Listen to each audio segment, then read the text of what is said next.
জয় নিতাই গৌর, রাধে রাধে, হরে কৃষ্ণ। সকলকে আমার ধন্যবাদ। আজকে শ্রীমদ্ ভগবদ গীতার চ্যাপ্টার 4 জ্ঞানযোগ এর উপরে শ্লোক নাম্বার 2। ওং অঙ্গনুতিমিরান্ধস্য জ্ঞানাঞ্জনশলাকয়া চক্রস্মিতং তস্मै শ্রীগুরুবে নমঃ। শ্রীচৈতন্যমনোভীষ্টং স্থাপিতং যেন ভূতলে স্বয়ং রূপ কদামহং দদাতি স্বপদান্তিকং।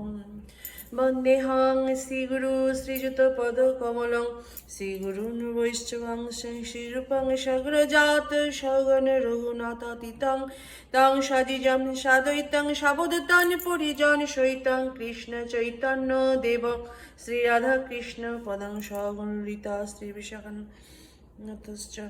হে কৃষ্ণ করুণা সিন্ধু দীনবন্ধু জগৎপথে গোপীশা গোপিকা কান্ত রাধাকান্ত নমস্তুতে।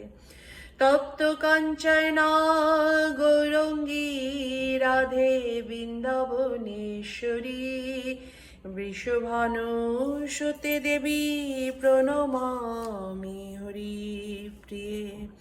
মঞ্চকল্পতরুভশ্চ কৃপা সিন্ধুভ্যেব চ পতিতানাং পাবনেভ্যো বৈষ্ণবেভ্যো নমো নমঃ।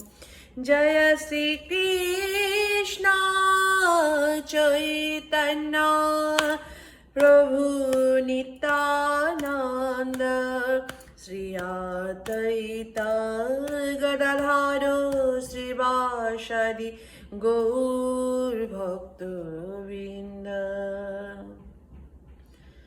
হরে কৃষ্ণ হরে কৃষ্ণ কৃষ্ণ কৃষ্ণ হরে হরে হরে রাম হরে রাম ও রাম রাম হরে হরে হরে কৃষ্ণ হরে কৃষ্ণ কৃষ্ণ কৃষ্ণ হরে হরে হরে রাম হরে রাম রাম রাম হরে হরে হরে কৃষ্ণ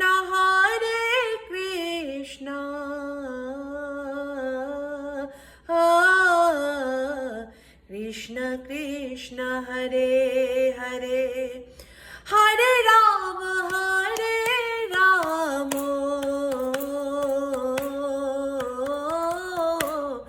রাম রাম হরে হরে। ভজনী তাই গো রাধে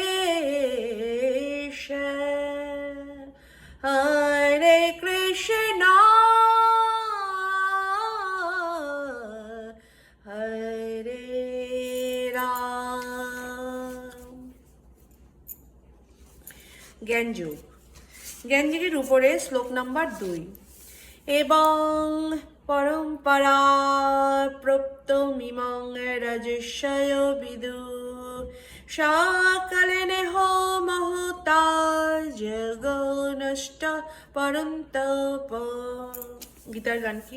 সেই পরম্পরা দ্বারা রাজসীগণ একে একে শুনে সব গীতার বচন।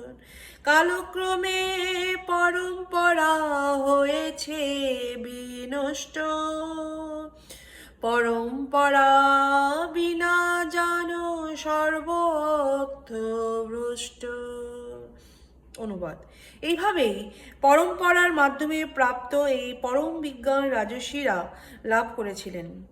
কিন্তু কালের প্রভাবে পরম্পরা ছিন্ন হয়েছিল এবং তাই সেই যোগ নষ্টপ্রায় হয়েছে। তাৎপর্য কি? এখানে স্পষ্টভাবে বলা হয়েছে যে গীতা রাজর্ষিদের জন্যই বিশেষভাবে উদ্দিষ্ট হয়েছিল, কারণ প্রজা পালনের কাজে তারা যথাযথভাবে এই শাস্ত্রের উদ্দেশ্য কার্যকরী করবেন। ভগবদ্গীতার অমৃতময় উপদেশ কখনোই অসুরদের জন্য নয়। তারা এই জ্ঞানকে গ্রহণ করতে অক্ষম এবং জনগণের সেবায় প্রয়োগ করতেও অক্ষম। পক্ষান্তরে তার নিজেদের খেয়াল খুশি মতো ভগবানের দেওয়া এই দিব্য জ্ঞানের কদর্থ করে। এই সমস্ত মূঢ় দুরাচারীদের কদর্থ সমন্বিত মন্তব্য ভগবদ্গীতার প্রকৃত উদ্দেশ্য যখন ব্যাহত হয়, তখন গুরু শিষ্যের পরম্পরার পূর্ণ প্রতিষ্ঠা করবার প্রয়োজনীয়তা দেখা দেয়। 5000 বছর আগে ভগবান স্বয়ং লক্ষ্য করেন যে সেই গুরু শিষ্য 5000 বছর আগে শিষ্য পরম্পরা দ্বারা বিচ্ছিন্ন হয়ে গেছে। তাই তিনি ঘোষণা করেন যে গীতার উদ্দেশ্য হারিয়ে গেছে। আজকের জগতেও আমরা দেখতে পাই গীতার অর্থ কিভাবে বিকৃত হয়ে গেছে। গীতার অনেক সংস্করণ আছে, বিশেষ করে ইংরাজি ভাষায়, কিন্তু তাদের মধ্যে প্রায় কোনোটাই গুরু পরম্পরার ধারা অনুযায়ী নয়। তথাকথিত সমস্ত পণ্ডিতেরা গীতার অসংখ্য ব্যাখ্যা লিখে কৃষ্ণকথার নামে একটি ভালো ব্যবসা জাকিয়ে বসেছে, কিন্তু তাদের মধ্যে প্রায় কেউ পরম পুরুষোত্তম ভগবান শ্রীকৃষ্ণকে স্বীকার করে না। এটি হচ্ছে আসরিক প্রবৃত্তি। অসুররা কখনো ভগবানকে বিশ্বাস করে না, কিন্তু তারা কেবল ভগবানের সম্পত্তি ভোগ করার জন্য ব্যাপারে অত্যন্ত তৎপর। পরম্পরার ধরাপ্রাপ্ত ভগবদ্গীতা যথাযথ একটি ব্যাখ্যা প্রচার করার বিশেষ প্রয়োজন আছে, তা উপলব্ধি করে এই সংস্করণটি প্রকাশিত হয়েছে। ভগবদ্গীতা মানুষের প্রতি ভগবানের আশীর্বাদ। মানব সমাজে এটি এক অমূল্য সম্পদ। এই গ্রন্থটিকে যথাযথভাবে গ্রহণ না করে দার্শনিক জল্পনা কল্পনামূলক নিবন্ধ মনে করলে কেবল সময়েরই অপচয় করা হবে। হরি বল। জয় নিতাই গৌর। রাধে রাধে। আমার প্রণাম নেবেন। ভজে নিতাই গৌর রাধে শ্যাম। জপ হরে কৃষ্ণ হরে রাম। শ্রীমদ্ ভগবদ গীতা কি জয়। হরে কৃষ্ণ কৃষ্ণ কৃষ্ণ হরে হরে, হরে রাম রাম রাম হরে হরে। পঞ্চকল্পতরুভশ্চ কৃপা সিন্ধুভ্য এব চ পতিতানাং পাবনেভ্য বৈষ্ণবেভ্যো নমো নমঃ। শ্রীমদ্ ভগবদ গীতা কি জয়। নেক্সট দিন শ্লোক নাম্বার 3 জ্ঞানযোগের উপরে।